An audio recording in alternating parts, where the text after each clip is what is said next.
ချက်တူရေးလို့တင်စားခံရတဲ့ Twins အဖွဲ့ဝင်မိုမိုပရိသတ်များရှင် Twins အဖွဲ့ဝင်တွေဖြစ်ကြတဲ့မိုမိုချေယောင်းနဲ့ထေဇူးတို့က NBC FN4U Radio အစီအစဉ်တစ်ခုဖြစ်တဲ့ Kim Shin Young နဲ့ Nam Sound of Hope မှာပါဝင်ခဲ့ပြီးတော့သူတို့အဖွဲ့နဲ့ပတ်သက်လို့ပြောဆိုခဲ့ကြပါတယ်။အဲ့ဒီအစီအစဉ်မှာ Kim Shin Young ကTwins အဖွဲ့ဝင်တွေကိုမိကုန်းနေမေးခဲ့ပြီးတော့အဖွဲ့ထဲမှာစကားအပြောဆုံးကဘယ်သူလဲလို့ချေယောင်းကိုမေးမြန်းခဲ့ရမှာတော့ချေယောင်းကနေယွန်းမှာဆိုပြီးတော့ပြန်ဖြေခဲ့ပါတယ်။ချေယောင်းကနေယွန်းကအမြဲတမ်းတက်ကြွနေပြီးတော့ဘယ်တော့မှဆိုလန်းဆန်းနေတာပဲလို့ဆက်ပြောပါတယ်။အဲ့ဒီမှာမိုမိုက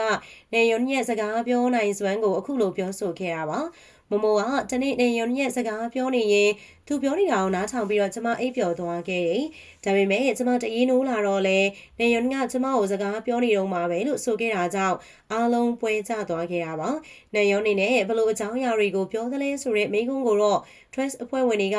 အကြောင်းအရာမျိုးစုံပြောလို့ရှိပြီးတော့သူကြိုက်တဲ့အစားအစာအကြောင်းတွေတောင်မှပါတယ်လို့ဆိုပါတယ်။ဗီဒီယိုလေးအဆုံးထိလိုက်ပါကြည့်ရှုပေးတဲ့အတွက်အားလုံးကျေးဇူးများကြီးတင်ပါတယ်ရှင်။